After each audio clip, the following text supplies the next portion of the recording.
Bonjour à tous et bienvenue dans Ça roule l'émission. Je suis ravi de vous retrouver cette semaine pour un nouvel opus de votre émission en voiture à bord de notre petite Honda électrique. Et je vous propose des sujets cette semaine qui vont vous faire froid dans le dos. On parlera notamment des zones à faible émission. Non seulement elles arrivent, mais en plus de ça, elles ont été votées à l'Assemblée nationale. C'est plus de la moitié du parc qui pourrait ne plus avoir le droit de circuler dans un premier temps et sans doute nos voitures par la suite. On parlera d'un deuxième sujet aussi, l'éthylotest redeviendra-t-il obligatoire? Eh bien il l'est, mais pas directement pour nous les automobilistes. Il revient mais d'une autre manière. On en parlera avec notre spécialiste qui sera assis ici juste à côté de moi. Tout de suite on passe à l'actu de la semaine, c'est avec Aurélie. Et l'actu, c'est comme chaque semaine, c'est avec Aurélie qu'on accueille dans la voiture. Bonjour Aurélie. Bonjour Pierre, bonjour Comment à ça tous. roule? Ça roule plutôt bien. Bon alors qu'est-ce que tu nous racontes de beau cette semaine? Parce qu'on va arrêter de se vouvoyer, on devient un peu ridicule quand même, tout le monde sait qu'on bosse ensemble. Oui, depuis le temps qu'on se connaît. Ça c'est les conventions, tu sais le problème c'est qu'il faut en sortir à un moment donné. Les conventions où on se vouvoie, parce qu'il paraît que ça fait bien, on donne l'impression que... Tout ça, je vais vous dire... Ça ressemble à rien. La réalité, c'est que quand vous connaissez quelqu'un de très bien, pourquoi vous allez vous amuser à le vouvoyer pendant 10 minutes et le tutoyer derrière pendant toute la vie? Donc Aurélie, qu'est-ce que tu me racontes de beau cette semaine? Qu'est-ce que tu nous racontes de beau à nous tous dans l'actualité? Eh bien, je vais vous parler du marché automobile et plus précisément du diesel dans Ça le existe marché encore, ça, le automobile. diesel? Mais oui, ça existe. Je crois que les politiques l'avaient tué. Eh bien justement, il a beau être dans le collimateur depuis une quinzaine d'années, ben non, le diesel fait de la résistance. Bon alors, les chiffres des ventes, non, plus rien à voir avec ceux qu'on a connus dans les années 2010, 2012, quand le diesel représentait jusqu'à 70% des ventes. Ça, c'était au moment du Sur le Grenelle de marché. l'environnement, c'est quand les écolos nous disaient oui. qu'il fallait acheter du diesel. Acheter du diesel, les Français ont écouté, ils ont acheté du diesel. Et maintenant les écolos ils disent faut pas acheter du diesel. Bah oui, mais là les Français ils écoutent un peu moins bien. Je pense qu'ils ont compris la leçon. Tu m'étonnes. Alors le diesel a beaucoup baissé, c'est maintenant 25% environ des ventes de voitures neuves, mais ça reste 57% des ventes de voitures d'occasion, donc c'est pas rien.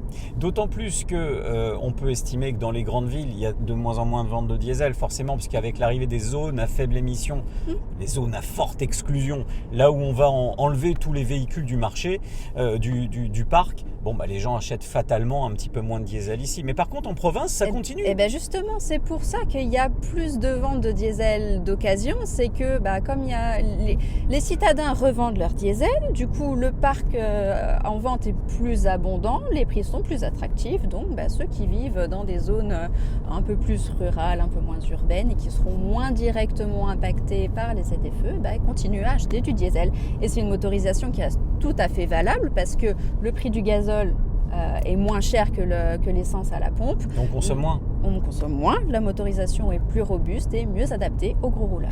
Et puis je rajoute, parce que ça c'est ma petite blagounette, et en plus de ça, vous émettez 20% de CO2 en moins. C'est parfaitement cohérent avec la demande des écologistes. Toujours. Ah oui, mais les écolos, rappelle-moi, c'est ceux qui militent pour la voiture électrique, mais contre les centrales nucléaires, c'est bien ça, hein? Oui, parce que j'avais un doute, donc c'est ouais. eux. Allez, deuxième actu Aurélie. Allez, on va parler assurance auto maintenant. Ah bah après les mauvaises nouvelles, on passe aux nouvelles qui fâchent. Oui, c'est exactement ça. Bon, alors on va récupérer des sous. On aurait aimé. On aurait aimé, et c'était en tout cas le sens de la question écrite qu'avait posée le sénateur Hugues Saury au ministère de l'économie, parce qu'il avait constaté qu'il y avait une baisse de la sinistralité automobile pendant 2020, en 2020. Forcément, on était confinés, il y avait les restrictions de circulation, alors la restriction sanitaire, due à la situation sanitaire, pas à l'écologie. Bref, cette situation de baisse de la sinistralité a été confirmée par la Fédération française de l'assurance. Donc, le sénateur avait interrogé le ministère de l'économie sur la possibilité de contraindre les compagnies d'assurance à rétrocéder à leurs assurés les excédents perçus en 2020. Et on parle quand même de 2,2 milliards d'euros. Ouais, ça reste correct. Ça fait 2 fois l'argent des radars. Oui, déjà l'argent des radars... un peu plus d'1 milliard, c'est énorme, alors là on n'en parle même pas. Nous on a une valeur étalon comme ça à 40 millions d'automobilistes. C'est le radar. C'est le radar. Donc l'argent des radars, c'est 1,2 milliard. Voilà, hop, on le met dans nos têtes, bientôt 1,3 milliard peut-être. Mais voilà, donc 2 fois l'argent des radars, voilà ce qu'ont perçu en trop, on peut dire. En trop, les compagnies d'assurance. D'accord, par rapport à la normale. Sur l'assurance auto par rapport à la normale. Alors du coup, oui, ça aurait été une bonne idée. Je pense que personne n'aurait craché sur un petit retour Je suis pour. de ces cotisations d'assurance. Alors le ministère a apporté sa réponse seulement la semaine dernière pour une question posée en novembre 2020. Oui, c'est normal. Mais il a apporté une réponse, c'est déjà ça. Et c'est un grand non. D'accord. Non, c'est parfait. Non, ce sera non. Le gouvernement invoque la liberté tarifaire des entreprises d'assurance pour expliquer que non, il n'obligera pas les assureurs à reverser aux automobilistes les sommes économisées grâce à la crise sanitaire. Il va être content, je pense, le sénateur, d'avoir une réponse à sa question. Tiens, la route est barrée. Il va être content, le sénateur, de recevoir sa réponse seulement maintenant pour une question du mois de novembre. Mais je garde l'idée, on a tous des sujets comme ça en tête, avec nos femmes, avec nos conjoints, tu connais peut-être aussi, on va pas le dire trop fort, on va se faire disputer. Mais quand ils nous posent une question, on n'a pas trop envie de répondre. Moi, je fais comme si j'avais pas entendu. Alors, moi, je vais faire technique gouvernement. C'est-à-dire, tu me poses la question au mois de novembre, je te réponds en avril. C'est absolument parfait, c'est le délai de 6 mois entre la question et la réponse. Je trouve ça plutôt Ça laisse pareil. le temps de réfléchir. Ah oui, en principe, j'espère que... Enfin, si c'est pour dire non, ils auraient dû le dire Autant le dire plus tout vite, de suite. On aurait gagné du temps. Allez, une troisième info. Troisième info, alors on va parler du microcrédit accordé par l'État pour l'achat d'une voiture plus récente. Alors ça, si je résume, dans les zones à faible émission, et pour faire en sorte que les gens qui sont touchés par les zones à faible émission, on met en place des mesures d'accompagnement, d'aide à l'achat du véhicule neuf. Et donc ça peut être pas mal pour pas mal de monde, non ? Ça ressemble à une bonne idée, ça y ressemble seulement, parce que... Ça va jamais avec toi, Aurélie. je suis désolée, mais alors attends, je t'explique quand même, parce que c'est un microcrédit d'un montant maximum de 5 000 €. C'est pas mal. C'est pas mal pour l'achat d'un véhicule plus propre, donc véhicule électrique, hybride rechargeable ou thermique, classé critère 1. Donc déjà, première restriction, critère 1, on explique qu'en fait, c'est seulement les véhicules essence postérieurs à 2011. Donc, véhicule extrêmement récent quand même. Mais bon, on se dit, après tout, pourquoi pas ? On veut rajeunir le parc. Mais des véhicules qui valent relativement cher. Qui valent relativement cher. Mais bon, ça peut aider un petit peu. On se dit, pourquoi pas ? Pas accessible à tous. On va toucher les gens qui gagnent déjà correctement leur vie, fatalement, sur ces microcrédits. Oui, mais en fait, non. Parce que, là encore, conditions restrictives, c'est sous conditions de revenus. Et alors, je cite, ce microcrédit est destiné aux personnes exclues du système bancaire classique, à faible revenu ou en situation professionnelle fragile. Je décode. Tu me dis si je dis une bêtise. Si tu n'as pas du tout les moyens d'acheter une voiture neuve. Pas du tout. Que même pour toi, même 20-25 000 €, tu peux pas obtenir de crédit. Et de toute façon, même si tu en avais un, tu es sur la paille parce que tu peux pas payer ton loyer. Eh bien là, le gouvernement te dit, c'est à toi que j'adresse ce microcrédit qui te permettra d'acheter un véhicule neuf que de toute façon tu ne pourras pas t'acheter. Mais c'est à côté de la plaque, ça ne peut pas fonctionner un système comme ça. Non, mais on se demande si c'est pas juste de l'ironie. On peut féliciter le gouvernement pour son sens de l'humour. Oui, je pense que ça peut être pas mal. On n'est plus le 1er avril, mais la blague est plutôt bonne. Allez Aurélie, on se retrouve à la fin de l'émission pour un petit point sur les carburants. Je pense que là, tu auras certainement d'autres blagues comme ça à nous raconter. Je vais en chercher. Tout de suite, la suite, ça rime. Et les zones à faible émission, on en parle parce que ça a bougé. Il y a du nouveau du côté de ces zones à faible émission. Et on accueille notre invité, notre spécialiste Fabrice Godefroy, qui est à mes côtés dans la petite Honda électrique. Bonjour Fabrice. Bonjour Pierre. Que s'est-il passé ces derniers jours ? Nous sommes mercredi matin et ce n'est pas des bonnes nouvelles que vous allez nous annoncer sur ce qui s'est passé en fin de semaine dernière. Là, ça y est, c'est parti. En fait, les zones de faible émission vont se multiplier au niveau français. Donc on avait jusqu'à maintenant une expression, on avait l'impression que c'était un phénomène parisien. Donc c'est plus le cas. On va avoir 10 grandes villes et métropoles qui vont être obligées en 2021 de mettre en place ces zones de faible émission. Et ça, c'est qu'une étape parce que derrière, toutes les agglomérations de plus de 150 000 habitants vont être obligées de mettre avant 2025 les zones de faible émission dans les villes. Alors Donc, c'est du concret, hein, il faut le dire, parce que beaucoup d'entre nous se disent mais non, ils vont pas le faire. Non, ça y est, c'est concret. c'est acté, ça a été acté. Voté à l'Assemblée nationale. Alors, c'est pas pour autant qu'on peut rien faire, hein. L'association 40 millions d'automobilistes va mettre en place des actions pour mettre la pression sur le Sénat. Pourquoi le Sénat? Parce que le Sénat va pouvoir être en mesure de toucher à cette loi? De toute façon, il va falloir faire quelque chose parce qu'au-delà du fait que cette multiplication au niveau national, il va y avoir des restrictions qui vont avoir un impact qu'on n'a jamais connu.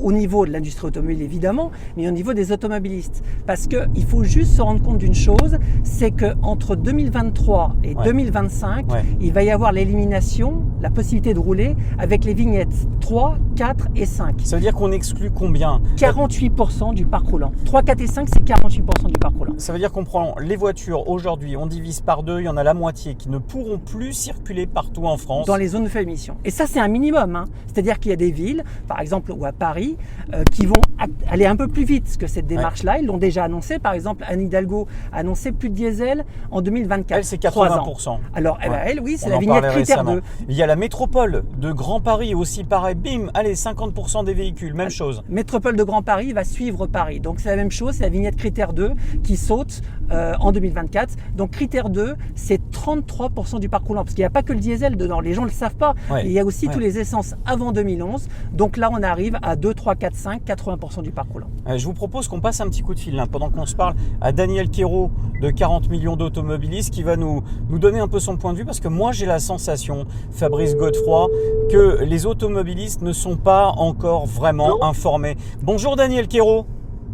Oui, bonjour. Daniel Quérault, vous êtes de 40 millions d'automobilistes et aujourd'hui vous tirez la sonnette d'alarme parce que les Français n'ont peut-être pas pris conscience encore tout de suite, hein, tous ceux qui nous écoutent, que peut-être demain, dans quelques mois maintenant, hein, Fabrice Godefroy, eh bien on ne pourra plus circuler. Daniel, est-ce que les automobilistes ont bien compris l'urgence de la situation ?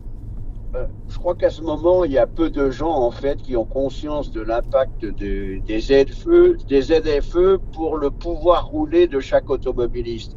Aujourd'hui, on a 4 villes qui sont 4 villes métropoles qui sont déjà sous le régime de la ZFE. On va y rajouter en 2021 7 autres. Cette année, Daniel Quérault. Alors, je peux les nommer, si vous voulez. Oui, Fabrice. Donc, actuellement, il y a Paris, Grenoble et Lyon. Et on va rajouter Montpellier, Strasbourg, Toulon, Toulouse, Nice et Rouen. Alors là c'est concret. C'est plus parisien, Daniel Quérault. Ça y est, c'est partout en France. Oui, ce qui veut dire que déjà, si on regarde le parc concerné dans ces 11 villes en 2021, c'est presque 50% des automobilistes qui pourront plus rouler dans ces villes métropoles. Et dans la loi climat qui arrive, on est en train de prévoir 35 autres villes métropoles de plus de 150 000 habitants. On va y interdire le diesel en 2024, en 2026. Et donc là, on arrivera à 80% du parc actuel qui ne pourra plus rouler. Les gens n'ont pas conscience de cela. Je crois qu'on va effectivement, je crois que c'est toi qui avais parlé d'obsolescence programmée et c'est tout à fait le cas. Ce qui veut dire que finalement, les voitures que vous avez et qui seront soumises à cette obsolescence programmée, arrivées à une certaine date, vous ne pourrez plus l'utiliser. Ce qui veut dire, que va devenir votre capital automobile? C'est comme si on allait rayer d'un trait de plume le capital automobile de 80% des Français. Ils ne pourront plus la vendre. On a créé une date de péremption sur la carte grise. Voilà. Donc c'est comme si on allait tirer un trait de plume sur 80% de vos économies qui sont dans le capital automobile. Qu'est-ce qu'on peut faire? Est-ce qu'on peut aujourd'hui, Fabrice Godefroy, si vous aviez un message aujourd'hui à envoyer aux sénateurs qui vont devoir retoquer cette loi-là dans les semaines à venir, avant le mois de juin?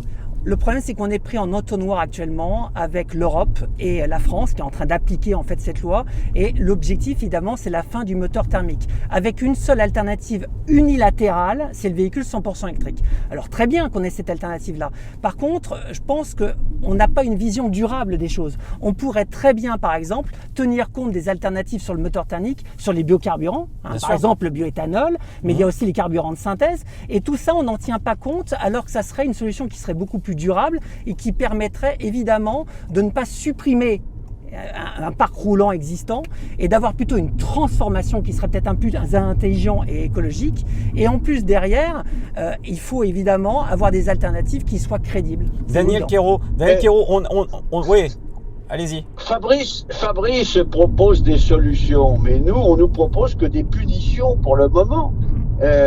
C'est ça le gros problème. La réalité, elle est ce qu'elle est. Et là, on est en train de préparer une bombe à retardement parce que quand les gens vont découvrir qu'ils ne peuvent plus utiliser leur voiture, qu'ils ne peuvent plus la vendre, imaginons un peu le résultat. Daniel Quérault, les jaunes à puissance 10. C'est ce que j'allais vous dire. Est-ce que le gouvernement, on a entendu l'interview de Barbara Pompili, la ministre de l'écologie, nous dire, fière d'elle, Daniel Quérault, on va supprimer 50% des véhicules et elle est contente de cela.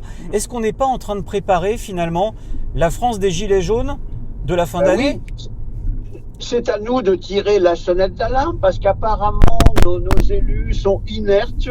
On n'a pas l'air de prendre conscience de la bombe à retardement qui est en train de se préparer. Donc à nous de tirer la sonnette d'alarme comme on l'avait fait lors de l'augmentation des prix du carburant. Et on a eu raison, si on nous avait écouté, on n'aurait pas eu des gilets jaunes. Si on nous écoute sur les ZFE et qu'on trouve d'autres solutions, on n'aura peut-être pas cette bombe à retardement qui risque d'exploser. Daniel Quérault, votre message aux sénateurs, le message de l'association 40 millions d'automobilistes que vous adressez là à l'Assemblée nationale qui a voté ce texte, oui, et qui ont fait une bêtise, clairement. Et votre message aux sénateurs, quel est le message que vous envoyez au Sénat? 40 millions d'automobilistes, c'est 40 millions de citoyens, c'est 40 millions de votants, c'est 40 millions de gens qui vont voir une partie de leur capital amputée.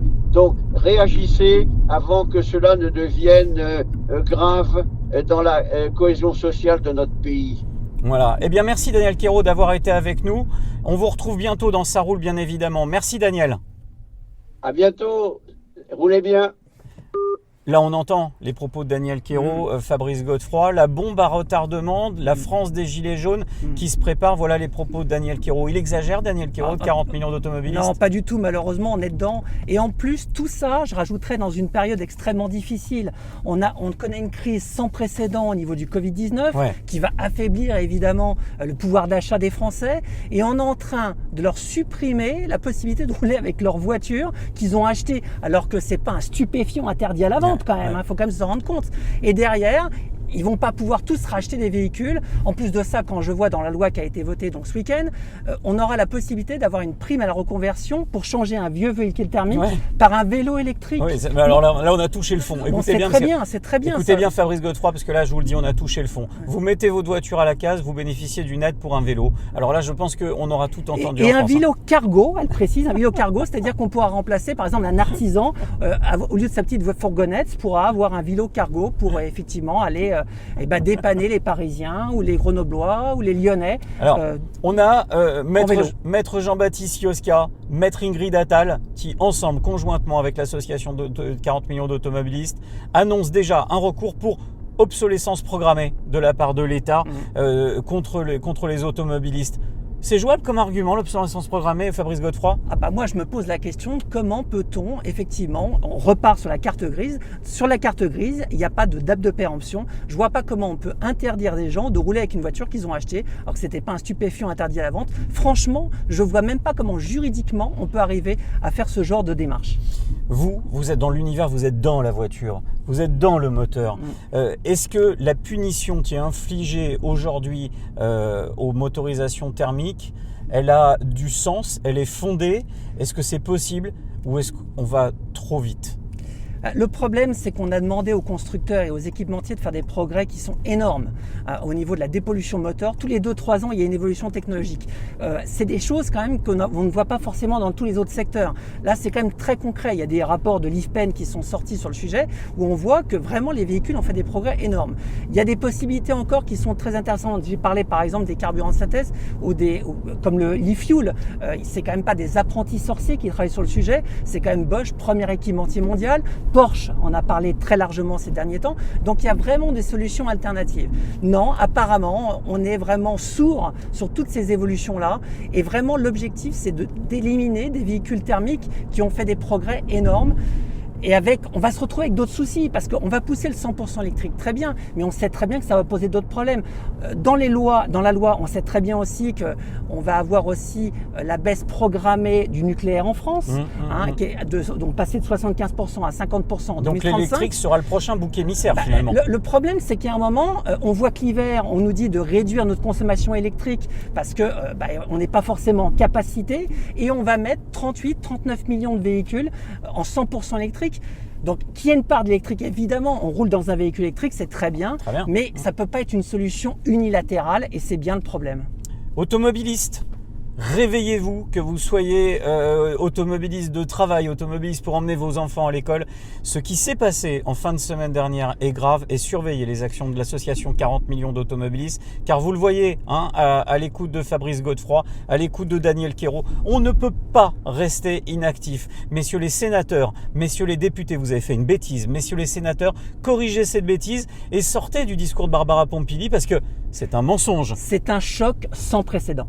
Et c'est un mensonge quand elle dit qu'elle va baisser de 40% la pollution en 4 ans avec cette mesure. C'est pas possible. Alors, on a eu le premier confinement, qui est quand même quelque chose où on a pu analyser ce que ça faisait d'éliminer 80% du trafic routier. C'était le premier confinement. On s'est aperçu qu'on a un pic de pollution le 28 mars, exactement. On s'est aperçu qu'on a réussi à baisser en particules que de 7% la pollution. Et ça, c'est pas moi qui le dis, c'est le rapport d'Air Paris qui est sorti au mois de juin. Voilà, on en avait parlé déjà, et vous pouvez retrouver cette émission, mais c'est très important parce que effectivement là on a un vrai problème, Fabrice Godefroy, et on a des propos qui sont proférés par la ministre de l'écologie pour mettre la pression sur l'Assemblée nationale. Entre 40% et 7%, c'est vrai qu'on ne peut pas dire que c'est une réalité. Donc évident. C'est un mensonge. En tout cas, on ne peut pas dire que c'est le cas. Je suis désolé parce que même une zone de faible émission n'arrivera pas à réduire 75% ou 80% du trafic routier. Et en plus, je rappelle quand même qu'à Paris, il n'y avait plus de touristes, plus d'activité, on entendait les petits oiseaux. Donc il y a un moment, comment on peut imaginer qu'une zone de faible émission serait aussi efficace, et on avait baissé que de 7% des particules. Et ça, c'est indéniable. Air Paris. Fabrice Godefroy était notre invité. Je vous invite maintenant à être vigilant aux actions de l'association 40 millions d'automobilistes, car on va vous demander d'agir, on va vous faire réagir. On ne peut pas laisser les choses comme ça, et ça commence ici, dans Ça roule l'émission. Tout de suite, la suite. Et pour notre conseil juridique cette semaine, j'accueille Ingrid Attal qui est à nos côtés. Bonjour Ingrid. Bonjour Pierre. Bon, ravi de vous retrouver Ingrid après cette petite pause un petit peu complexe pour vous, le fameux cas contact, donc vous êtes en pleine forme, et ça c'est tant mieux pour nous. Tout va mieux. Pas de masque dans la voiture, vous êtes au courant, les tests sont effectués de nos côtés de manière à privilégier une plus belle image et faire en sorte que vous puissiez assister à une jolie émission avec nos beaux visages, enfin surtout celui d'Ingrid. Bon Ingrid, une bonne nouvelle pour tous ceux qui nous écoutent, comme d'habitude, tous ceux qui nous regardent. C'est une question qui nous a été posée par Frédéric à l'association 40 millions d'automobilistes. N'hésitez pas à nous envoyer vos questions aussi en bas de cette émission dans les commentaires. Frédéric nous dit « J'ai été contrôlé sur une route par les forces de l'ordre, simple contrôle d'alcoolémie, et on lui a appris qu'il n'avait plus de permis de conduire. » Qu'est-ce que c'est que cette histoire ? Comment c'est possible ça, Ingrid ? Alors Pierre, malheureusement ces situations elles sont fréquentes, c'est des appels au quotidien où vous avez des gens qui découvrent en fait lors d'un contrôle, pas forcément un contrôle d'alcoolémie, un simple contrôle de papier ou à l'occasion de la commission d'une infraction, les policiers prennent les papiers et contrôlent quel est l'état, j'ai envie de dire, de ce permis de conduire, est-ce qu'il est valide ou pas, et à l'occasion de ce contrôle, les policiers informent l'automobiliste que son permis est invalidé.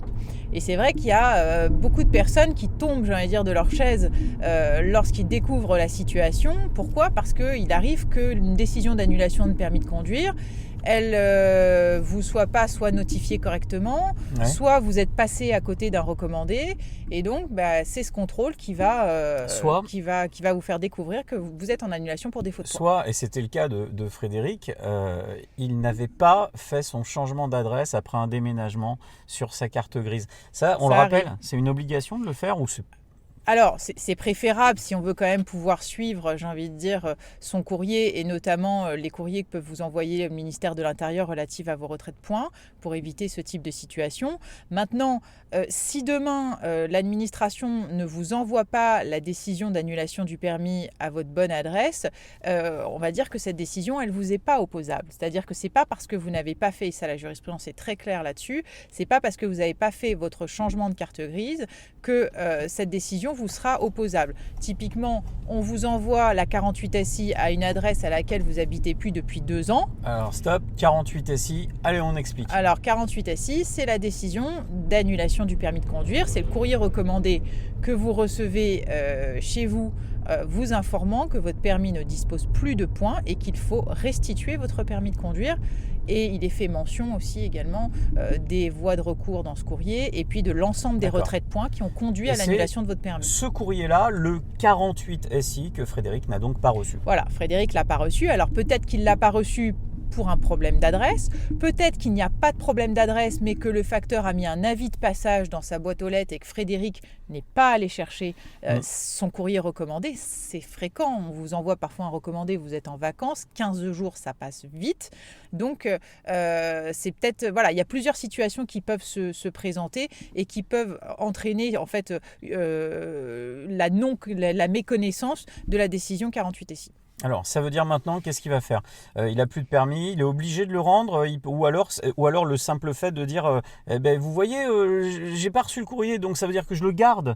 Bien souvent, quand c'est la première fois et que vous faites l'objet du contrôle, les policiers ils vont faire quelques recherches, ils vont peut-être vous emmener en audition, peut-être parfois en garde à vue, mais ils vont essayer de comprendre pourquoi vous êtes arrivé à cette situation-là. Il n'y a pas toujours automatiquement des poursuites pénales, mais ça peut être le cas pour conduite malgré annulation du permis de conduire. Alors, ce qu'il va faire Frédéric, déjà, la première chose, c'est qu'il faut, à mon sens, demander un relevé d'information intégrale, qui est en fait l'historique de votre capital. Première chose, il va vous passer un coup de fil déjà.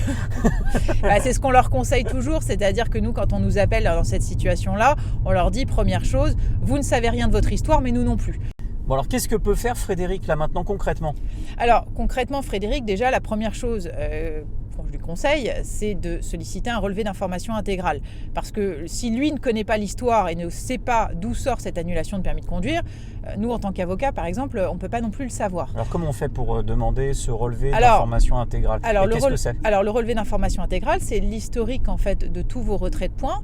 Et il est fait mention aussi de toutes les décisions qui vont venir restreindre votre droit de conduire, les suspensions et aussi les annulations. D'accord. Et c'est là, en fait, sur la base de ce relevé d'information intégrale, qu'on va voir ce qui est arrivé à Frédéric, savoir quand est-ce que cette décision d'annulation du permis de conduire a été prise, comment elle a été notifiée. Donc vous avez sur les relevés d'information des petites mentions où il y a marqué AR, accusé de réception, AP, avis de passage. Là, ça veut dire on a mis un avis de passage, vous n'êtes pas allé chercher le recommandé.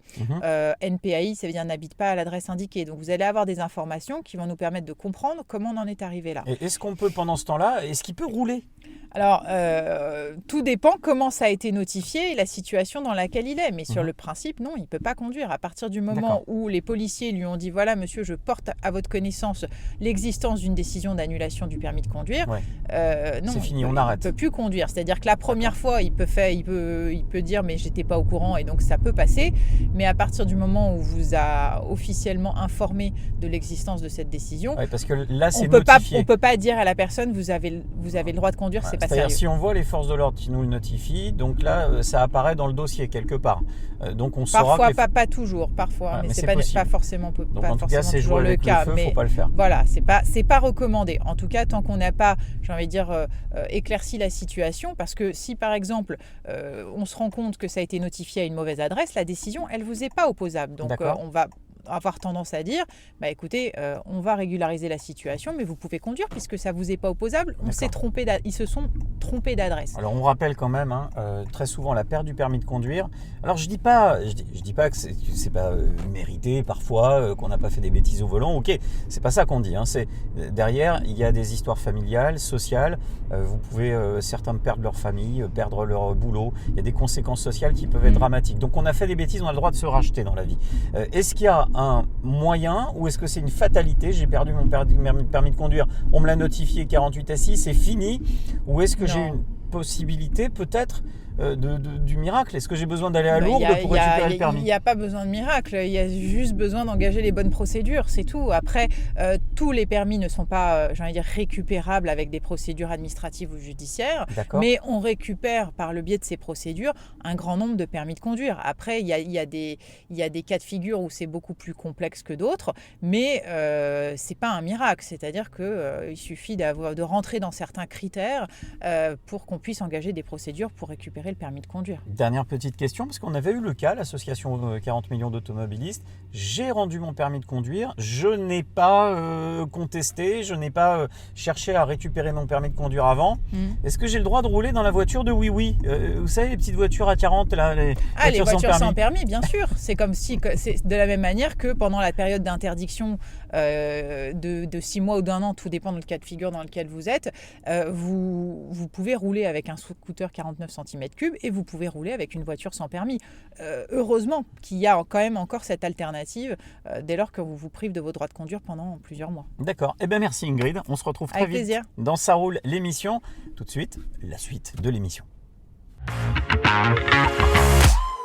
L'éthylotest qui revient, on en parle avec notre invité, alors n'ayez pas peur, vous vous souvenez, c'était il y a quelques années, l'éthylotest était obligatoire dans les voitures et pourtant un décret du 7 avril le rend à nouveau obligatoire. Pour en parler, je reçois à mes côtés, dans la petite Honda électrique, Carl Ozou. Bonjour Carl. Bonjour Pierre Chasserie. Comment ça va? Je vais très bien Pierre. Alors dites-moi tout, c'est quoi cette histoire? Un décret qui rend obligatoire à nouveau l'éthylotest. Il va falloir que j'en mette dans la voiture? Alors non Pierre, pas dans l'immédiat. En revanche, l'obligation est pour les débits de boissons, de vente de boissons alcoolisées à emporter, qui devront avoir dans leur rayon à proximité donc des bouteilles d'alcool, de vin, mais également à proximité des caisses, des éthylotests en vente en libre service. Alors on en parle aussi de l'alcoolémie au volant ces derniers temps, notamment avec le baromètre AXA Prévention qui est tombé. Ce baromètre qui pointe du doigt une augmentation des comportements à risque, notamment sur « j'ai pris la route alors que j'ai bu ». Est-ce que ce petit texte qui vient, là le 7 avril, il répond déjà à cette problématique? Est-ce que le gouvernement a remarqué une réaugmentation des comportements à risque sur l'alcoolémie au volant? Les comportements à risque n'ont jamais été arrêtés. On sait très bien en effet que c'est la première cause de mortalité routière. Souvent on nous sert en effet le refrain de la vitesse, mais la vitesse est induite par une consommation d'alcool ou de psychotropes. Donc fatalement, cette tendance est toujours la même. Elle est linéaire d'année en année et je pense que cette première mesure est un bon début. Mais d'autres mesures devraient être prises pour faire en sorte en effet que l'automesure soit privilégiée. Alors on va le rappeler quand même, alcoolémie, première cause de mortalité sur les routes, conjuguée avec les stupéfiants notamment, c'est une conduite sous l'emprise d'addiction. Et ça touche tout le monde ou seulement la jeunesse? Alors ça touche tout le monde. C'est vrai que la jeunesse est particulièrement responsable d'un certain nombre d'accidents et de mortalité sur les routes, mais ce ne sont pas que les jeunes. On les stigmatise souvent sur ce sujet-là. Cependant, les seniors sont également concernés par ce phénomène. Maintenant, il existe des solutions pour les jeunes que nous avons déjà proposées à la sécurité routière et nous espérons être entendus prochainement. Alors on revient sur notre petite affaire. L'éthylotest rendu obligatoire, vous nous dites dans les débits de boissons. Alors on va essayer de comprendre un petit peu. Ça veut dire par exemple grande distribution, oui. Alors grande distribution, oui, qui ont de vastes rayons de vente de boissons alcoolisées. On va retrouver la même chose chez les cavistes, donc qui vendent également du vin et des spiritueux à emporter. On va retrouver cela également sur tous les lieux de vente de nourriture, mais également d'alcool à emporter, donc avec une obligation d'avoir une licence 3, une licence 4. Et bien sûr, on va aussi retrouver ça chez nos épiciers de quartier qui sont également concernés au même titre que la grande distribution. D'accord, donc je suis un petit bar à vin qui propose quelques planches, c'est très à la mode actuellement, planches de fromage, charcuterie locale, pourquoi pas. La présence d'éthylotest obligatoire. Alors présence d'éthylotest obligatoire, une signalétique particulière donc sur la porte du lieu de vente, mais également dans le magasin, avec une affiche qui rappelle que la première cause de mortalité est en effet l'alcool. Et là, il y a une incitation à l'achat d'éthylotest en libre service, qui pourront être soit des éthylotests à usage unique, donc le fameux ballon que tout le monde connaît. Voilà, donc c'est ça qu'il faudra avoir. Exactement, ou des éthylotests électroniques ou électroniques connectés, tels que celui de Good Angel que je porte ici dans ma main droite. Alors, ça, ce petit appareil que vous tenez, Ça, c'est un éthylotest. Donc ça, c'est un éthylotest, une technologie que nous avons développée en 2015-2016. Cet éthylotest va donc se connecter à une application smartphone, vous permettre de faire une prise de mesure, d'avoir un résultat de mesure qui va s'afficher sur le smartphone avec une mesure qui va correspondre à votre statut de jeune conducteur ou de conducteur confirmé. Et si vous êtes au-delà du seuil légal autorisé, un bouton d'appel qui va vous permettre de pouvoir être mis en relation avec notre service de prise en charge, qui lui-même est ouvert 24 heures sur 24 et viendra vous récupérer ainsi que les personnes qui vous accompagnent en dimensionnant le véhicule qui permettra de le faire. Alors ça, c'est la solution Good Angel, on va sur internet, vous trouverez ça assez facilement. Le fait que le gouvernement renverse la donne en disant c'est plus l'usager qui doit l'avoir dans sa voiture, c'est le débit de boisson qui doit le proposer. Est-ce que le gouvernement ne se dit pas bon, finalement on va rendre la lutte contre l'alcoolémie un peu plus acceptable ? Alors, si ce n'est plus acceptable, au moins plus accessible, parce que les produits, en effet, seront en vente dans une majorité de commerces. Je pense que par rapport à cela, il faut ajouter également de la pédagogie. Et la pédagogie, elle doit être faite aujourd'hui par les différents acteurs qui font chaque jour la promotion de la prévention et de la sécurité routière. Donc c'est le rôle de la sécurité routière, c'est le rôle d'AXA Prévention, c'est le rôle d'un certain nombre d'autres acteurs qui doivent aussi faire connaître ce type de dispositif, usage unique ou électronique connecté, et apprendre à chacun des utilisateurs l'utilité, la praticité de pouvoir utiliser ce type de dispositif avant de reprendre la route. On est encore en plein confinement actuellement, souple, mais confinement quand même, et on note un démarrage à nouveau de la conduite sous l'emprise de l'alcoolémie. Est-ce que ça veut dire, Carlo Zuc, l'intégralité des mesures qui ont été prises jusqu'à présent en termes de lutte contre l'alcoolémie sont totalement inefficaces ? Elles sont totalement inefficaces, elles sont, je dirais, même quasiment totalement absentes.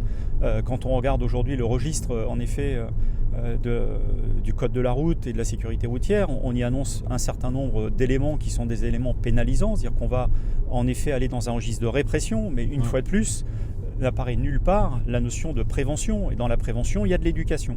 Finalement, aujourd'hui, ce qui manque dans le dispositif, on sent qu'il y a une volonté qui arrive, mais ce qui manque dans le dispositif, c'est cette notion d'éducation. Et on ne peut pas adopter un système tant qu'on n'a pas été éduqué à son utilisation.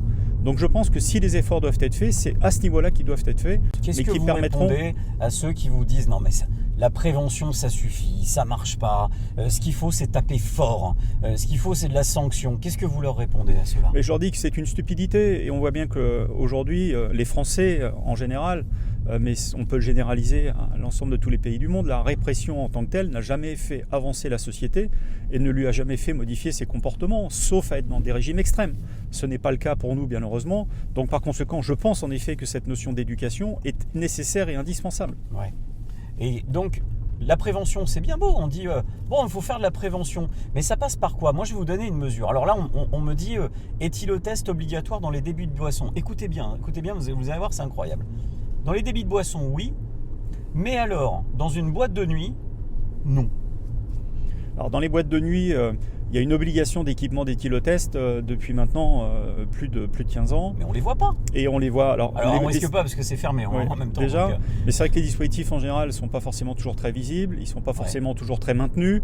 Et puis j'ai pu constater dans certaines discothèques qu'on faisait payer la prise de mesure à un consommateur qui est resté toute la soirée à consommer dans l'établissement. C'est juste invraisemblable. Donc c'est-à-dire celui qui a mis 150 € pour avoir une bouteille, qui a donc payé au moins 8 fois le prix de la bouteille, parce que c'est rarement des grands crus à l'intérieur, et qui va donc en plus de ça vouloir se tester pour savoir s'il est apte à reprendre la route, on lui propose une prestation payante. Mais exactement, et je trouve que là en effet la discothèque ne joue pas son rôle, et comme vous le disiez à juste titre, je pense qu'il faut mettre beaucoup plus en avant ce type de dispositif dans les discothèques, en libre service par conséquent, et faire en sorte que là également il y ait au moins une personne de la discothèque qui soit affectée à ce rôle, parce qu'il est important là également que le travail de la discothèque soit fait jusqu'au bout, parce qu'il y a une prise de responsabilité de la discothèque si elle ne met pas les moyens de dépistage en œuvre et si elle n'en a pas surtout le contrôle. Donc je suppose, Carlo Zuc, que vous êtes comme nous à 40 millions d'automobilistes, vous surveillez comme le lait sur le feu les chiffres de sécurité routière. Fatalement, ils sont bons en ce moment, ils sont bons depuis 1 an puisqu'il n'y a plus personne sur la route. Mais en revanche, quand on regarde et qu'on regarde les accidents du dimanche, ceux qui avaient lieu, mais qui n'ont plus lieu, puisque l'alcoolémie dans les boîtes de nuit, c'est fini et sont fermées. Vous avez peur d'une reprise au moment où où ça déconfine et au moment où on ouvre un peu les vannes? Parce que l'étude d'AXA Prévention dit attention, relâchement des comportements sur l'alcool. Alors il y a bien sûr relâchement des comportements au volant sur l'alcool et sur les nouvelles mobilités. Fatalement, on peut en effet se douter que lorsque les Français vont être totalement déconfinés, auront une envie certaine de repartir faire ça se comprend, des déjeuners, des dîners, des fêtes en famille ou entre amis. Et nous-mêmes, en effet, le demandons. Maintenant, il est fort possible en effet qu'à ce moment-là, on puisse constater une augmentation de la consommation d'alcool. Ceci étant, pendant le confinement, on a constaté une augmentation de la consommation d'alcool. Ouais. Donc il faut savoir aussi que pendant ce confinement, les personnes en effet ne sont pas allées au restaurant ou dans des lieux réceptifs, mais ont reçu chez eux ou ont fait chez eux. Donc je pense que là aussi, les moyens de dépistage permettent aussi de pouvoir gérer sa consommation d'alcool et au-delà de gérer sa consommation d'alcool, de prendre conscience en effet que 2 simples demi de bière de 25 centilitres vous permettent d'être déjà au-delà du seuil légal autorisé. Alors on le rappelle parce que j'ai toujours trouvé ça pas concret du tout. 0,2, 0,5, 0,8. Franchement, c'est quoi boire 0,5 d'alcool? Dites-nous clairement, qu'on comprenne visuellement, de manière pragmatique. Moi, je veux comprendre quand est-ce que je suis positif. Il faut que j'ai bu quoi? Comment? Est-ce que les femmes et les hommes, on a la même courbe d'absorption? Comment ça se passe? Alors, pour ce qui est des taux d'alcool, il faut savoir que 0,20, c'est le taux qui est obligatoire chez les jeunes conducteurs pendant toute la période de permis probatoire, 2 ou 3 ans, et 0,50 pour les conducteurs confirmés. Pour les conducteurs de transport en commun, on dit c'est 0, il n'y a pas de 0 en France, c'est 0,2. Ceci étant, en effet, lorsque vous buvez un demi de bière de 25 centilitres, vous allez dépasser les 0,20. Si vous buvez 2 demi de bière de 25 centilitres, vous allez dépasser les 0,50. Alors comment ça se passe? C'est si je le bois cul sec et je monte dans la voiture? Alors en général, si vous le buvez en effet dans un délai relativement court, sans manger en parallèle, il faut savoir que l'absorption d'alcool est beaucoup plus rapide lorsque vous n'avez pas mangé, car l'alcool va très rapidement passer dans l'organisme et donc par conséquent tout de suite influer sur cette imprégnation dans le sang. C'est pour ça qu'on met toujours des cacahuètes avec l'apéro? C'est exactement pour ça qu'on met des cacahuètes avec l'apéro ou éventuellement les petites tapas, mais ça dépend des lieux où nous sommes accueillis. Les accueils ne sont pas toujours équivalents. Donc face à cela, oui en effet, les hommes et les femmes ne sont pas égaux quant à cette administration de l'alcool. Il faut savoir aujourd'hui que la courbe d'absorption d'alcool chez donc une femme... C'est pas une légende, l'homme tient mieux en fait que exactement, la femme. Et donc la femme va récupérer 0,10 à 0,12 par heure, grammes, et l'homme entre 0,15 et 0,18. Donc en fonction de sa corpulence. En gros, pour faire simple, chez un homme, un verre en 1 heure il est éliminé. Chez une femme, un verre, il faut compter 1h30. C'est exactement ça, c'est exactement ça. D'accord, donc en fait, si on n'a pas d'instrument de mesure sur soi, faut regarder l'heure qu'il est, compter le nombre de verres qu'on fait. Et attention, verre, c'est pas la taille du verre, c'est des doses d'alcool. Ce qui veut dire que une dose d'alcool, c'est un verre de vin 12 centilitres, c'est ça? Alors c'est un verre de vin en effet de 12 centilitres ou un demi de bière de 25 centilitres. Un demi de bière 25, puis après il faut faire des calculs par rapport, ou alors un apéritif, mais alors dans ce cas-là ça va aller très vite, puisque l'apéritif c'est 4 centilitres. Oui, et donc un whisky... Je connais personne qui vous sert 4 centilitres. C'est vrai, surtout à la maison. Donc, et c'est vrai que souvent on interprète ça en dose de bar, mais quand on est chez soi, c'est pas une dose de bar. Donc fatalement, en effet, les doses d'alcool ne sont pas connues et par conséquent, c'est tout cet inconnu qui se présente à vous quand vous avez consommé de l'alcool. Alors souvent, on va vous dire non, mais je sais où j'en suis, je me sens bien, etc. C'est le pire des dangers. Donc fatalement, c'est pour ça que l'outil de dépistage est intéressant parce que lui va permettre de connaître de façon précise sur les éthylotests électroniques ou électroniques connectés, de façon précise votre taux. Et chez Good Angel, on embarque dans l'application une courbe d'absorption d'alcool qui va vous permettre de savoir à quel moment vous redeviendrez sous le seuil. Votre petit outil Good Angel, qui a l'air très sympa, l'éthylotest, on le remontre, le petit éthylotest électronique, il est relié au téléphone portable, c'est ça? Oui. Une application? L'application gratuite? Application gratuite, donc éthylotest payant, vendu 139 €. D'accord. Utilisable donc 500 souffles, qui doit être calibré tous les 500 souffles ou tous les ans. Et donc par conséquent, vous repartez pour une deuxième séquence d'utilisation. 500 souffles, Carlozo, on a le temps d'y aller. On a beaucoup le temps d'y aller. On peut tester les amis avec. Donc ça, je le mets dans mon sac à main si je suis une femme, dans ma poche si je suis un homme, c'est tout petit. Ça a l'air franchement très sympathique. Et derrière, je vais pouvoir connaître précisément mon taux. est-ce que c'est fiable? Vous allez me dire oui, mais il y a des normes en France, comment ça fonctionne? Alors déjà on embarque une technologie de capteur électrochimique, donc une technologie comparable aux forces de l'ordre. Ouais. Et en second lieu, en effet, ce type de produit ne peut pas être vendu en France, il ne répond pas à des normes strictes. Comme il n'existait pas de normes précises pour les éthylotests connectés, Ouais. Good Angel a été l'initiative de cette norme qui a donc été publiée il y a maintenant plus de 2 ans et demi. Et donc ça permet de garantir la qualité de fabrication et d'utilisation de ce type de dispositif. Donc c'est oui, les résultats sont précis. Ultra précis. Alors je le rappelle, parce que pour tous ceux qui nous regardent, l'alcoolémie au volant, c'est la première cause de mortalité chez les jeunes. Voilà, il n'y a pas pire. Donc vraiment, si vous voulez faire quelque chose, je pense notamment à toutes les associations qui œuvrent autour de l'alcoolémie au volant, Mélodie les clés pour la vie, toutes ces associations. Franchement, n'ayez pas peur. Si vous êtes jeune, on est sur YouTube aussi. Je sais que vous êtes pas mal de jeunes à nous regarder. N'hésitez pas à appeler votre père, votre mère. Ils vont vous passer un savon, ça va durer 40 secondes. Mais derrière, ils seront heureux de vous retrouver en vie. Et croyez pas que ça n'arrive qu'aux autres. L'alcoolémie au volant, on connaît tous une famille qui a été touchée par ça. Oui. Donc là, c'est vraiment la parenthèse entre guillemets politiquement correcte de Pierre. Je la fais pas tout le temps, mais là sur ce coup-là, il n'y a pas le choix, faut le faire. Carlos, si on veut plus d'informations sur Good Angel, comment on fait? www.good-angel.fr. Voilà. Où là vous retrouverez l'ensemble des informations concernant notre produit, notre e-boutique où vous pouvez également commander vos produits et un certain nombre de conseils de prévention qui sont mis en œuvre sur ce site au bénéfice en effet de la sécurité routière. Notre objectif chez Good Angel, c'est de sauver des vies et croyez-moi, nous y employons chaque jour en améliorant la technologie. Est-ce que ce décret du 7 avril va permettre un essor de votre outil électronique? C'est tout le mal qu'on lui souhaite. Exactement, ça va de nouveau le remettre en avant. Donc on va mener un certain nombre de démarches qui permettront à chacun de pouvoir être informé de la disponibilité de notre produit dans les différents commerces que nous avons cités tout à l'heure. Bien sûr, comme je viens de le dire, sur notre boutique en ligne. Merci Carlos Zou de nous avoir éclairé sur ce décret du 7 avril dont franchement, je suis persuadé, on n'en avait pas entendu parler. Eh bien l'éthylotest revient, mais il revient de manière intelligente puisque cette fois-ci, il n'est pas imposé dans les véhicules, il va être imposé à la vente et potentiellement, on pourra tous s'en servir. Merci d'avoir été avec nous. Merci à vous Pierre. Et comme promis, ça roule ne serait pas ça roule si on ne vous parlait pas des carburants. Alors, on va pas en faire des caisses cette semaine puisque stabilité des prix. Mais Aurélie, tu nous as trouvé une petite information comme ça pour briller en société, même si on n'a pas le droit de se voir.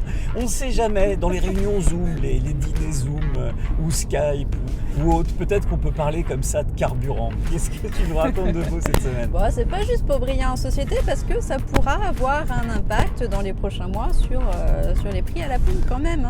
Bon allez, les membres de l'OPEP, l'organisation des pays exportateurs de pétrole, les membres se sont réunis le 1er avril dernier. Non, c'est pas une blague. Et en fait, ils ont décidé de la stratégie future de production de pétrole eu égard à l'évolution économique mondiale, parce qu'on a quand même une légère reprise avec la campagne de vaccination, etc. Et donc, ils ont décidé qu'ils allaient progressivement réduire les coupes de production qu'ils pratiquaient depuis le début de la pandémie. Ok, donc concrètement, ça veut dire quoi? Alors concrètement, ça veut dire qu'ils ont remarqué que la demande en carburant était un peu plus forte ces derniers mois, forcément ça revient. Plus de demandes et forcément, soit on a deux options, soit les prix montent parce qu'il y a le même stock, soit on augmente le stock. Exactement, et ils ont pris la bonne décision, je pense, d'augmenter au fur et à mesure un peu le stock. On devrait du coup avoir une stabilisation des prix, on espère en tout cas, on va rester vigilant sur la situation. Pour l'instant, les prix à la pompe restent stables. Allez, bonne route à tous, on se retrouve la semaine prochaine, soyez prudents sur les routes, promis, on se retrouve dans Ça roule l'émission. Allez, bye.